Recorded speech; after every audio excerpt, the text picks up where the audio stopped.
So there's something I picked up a long time ago, and maybe other people might be able to pick it up now that I've kind of put it out there. But does anybody else remember like Chuck E. Cheese and Toys R Us, or all these little small businesses being everywhere? All these little toy stores, candy shops. There was a bunch of like Chuck E. Cheese restaurants. And then all of a sudden, like in the 1985, I mean, they all just started merging and dying and going out of business, and none of them were making money. Yet, why was that? These were businesses that were doing great before. I mean, Chuck E. Cheese from like 1970 to 1985 ended up like expanding to like 12 to 20 more locations. They even invested in bands. Money with profit was coming in. They even had competition popping up, which means they had a great business plan. So, what the hell happened? Well, businesses like Chuck E. Cheese and Toys R Us or KB Toys or stuff like that relies on the parents having some disposable income. If you get paid and your son named Bobby, and Bobby wants a new toy or go out for pizza, and you look at your account and you see you only have a certain amount of money and you got rent due, you got electric due, and then you look at the bills and you say, oh my God, my rent is 2 grand and my salary is 2.4. And then you type in the electric and you go, oh shit, I don't have money. You're not going to bring Bobby to Toys R Us. You're going to go on Amazon or bring him to the secondhand store. Okay, let's say pizza. Let's say you're going to bring Bobby to go gamble at Chuck E. Cheese and play there and have a good time. If you're short on cash, no. You're going to bring him to Papa Gino's and get him a slice of pizza. So, from 1970 all the way to 1985, all these places were taking some serious hits because more and more people at the bottom were struggling. By 1990, nobody really could afford Chuck E. Cheese but the wealthy. Then by the time 2000 came around, it was only well-off parents going to those places bringing their kids. It was a dead place. Back in before, oh, those places were packed, kids running around like crazy people. But by the time I was a kid in the 90s and 2000s, there was like a small group of kids having a birthday party, and that's it. Maybe like 6 kids in this giant building. They all were going bad. And there always were these well-spoiled kids. You never saw the poor families. No, they were playing at the park now. The poor kids playing in the park. The wealthy families get Chuck E. Cheese. So that's why Chuck E. Cheese and a bunch of these small businesses that relied on disposable income aren't doing well, and basically they've all just disappeared. But just like how if you take money from the people at the bottom and you make sure that they have a tough time making ends meet and you shift that money to the top, yes, a bunch of small businesses like Chuck E. Cheese are going to go out of business. A bunch of people at the bottom are going to die and suffer. A lot of innocent children are probably going to be taken from their mothers. A bunch of bad stuff is going to happen from what we did in 1975 to today. By the way, if you want to know what I mean by what we did, look up Robert Reich's 14-part Berkeley class. It's on YouTube on wealth and equality. Now, there, I warn you, it's a 14-part class, and each class is about an hour and a half to 3 hours long. So it is going to be way more than 30 to 50 hour class. But I've taken it all several times, and it was really helpful for understanding what was done. So, yep, money was taken in 1975 slowly. It wasn't like all, like, oh yeah, no, slowly, like 50 cents at a time. Just slowly, they took money from the wages at the bottom and shift them to the top.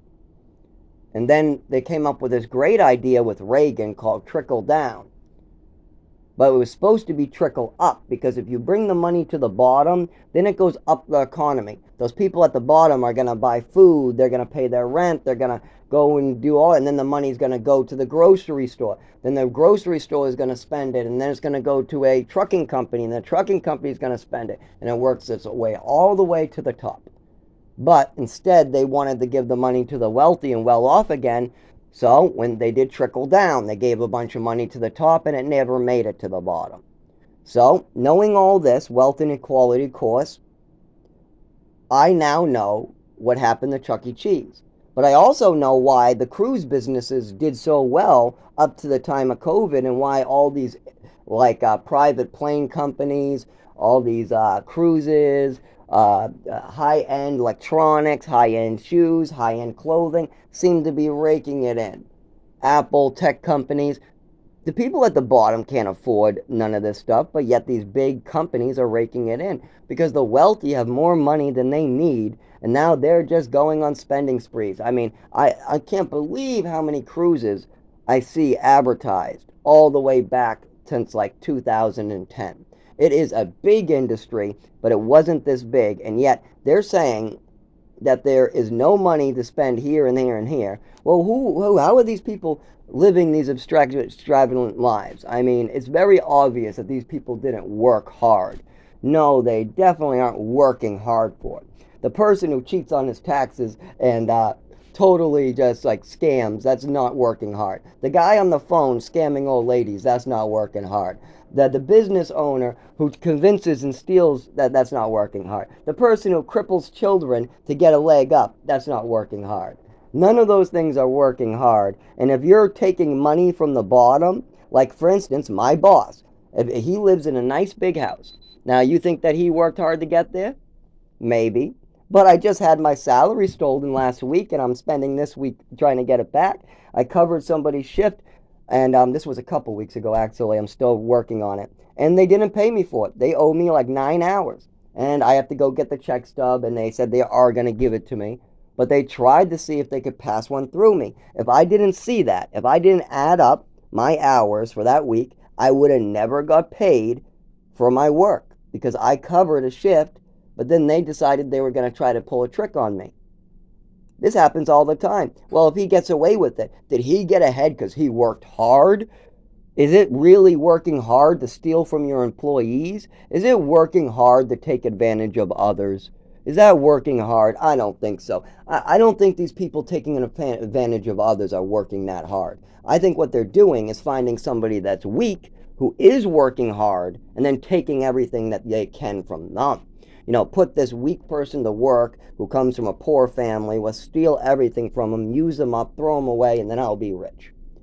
So, a lot of that going on. You got a lot of this using others. Like, I see a lot of corporations, like, I lost $500 because Amazon was triple billing me, and no matter how many times I called and told them to stop, they wouldn't stop. I went online, cancel, cancel, cancel. I called and called and called. I did everything I could, and they wouldn't stop. Eventually, I stopped it through the bank. I closed out my account and reopened a brand new account. But did Amazon work real hard for that money, or did I work real hard for that money and have it stolen? I worked super hard while injured with swollen testicles, with GI injuries to get that money, just for a big corporation to come in, swoop in, triple bill me, and take it from me. No, they didn't work hard. I did, and I got nothing to show for it. And this is what keeps on happening. You got a lot of these wealthy, well-off individuals who decide they're just going to take advantage of other people and profit from it. That is not working hard. Not one bit. And that's the truth. This is how people really think that it's okay. This is why industries like cruises have been doing great before COVID. Right before COVID, cruises were great. But yet, toy stores and Chuck E. Cheese and everything for children was doing terrible. That's because nobody has money for the children anymore. We don't care about the children anymore. No, the wealthy just want to drink, party, and have fun. No, screw the children, they say. No, no, screw the wealthy. They need to start paying their fair share. And honestly, an injured person like me, like I've been begging for help for 25 years, begging while I moved to Texas and all these places. Yet now I have to crawl up and die someplace. And you know what? There's plenty of evidence. Anybody who's just spend a week next to me, literally, just spend 7 days with me, and you'll be like, oh my God, that looks painful. Oh my God, that's a lot of vomit. Oh my God, that's blood. Where are those scars from? Oh my God, that looks like it hurts.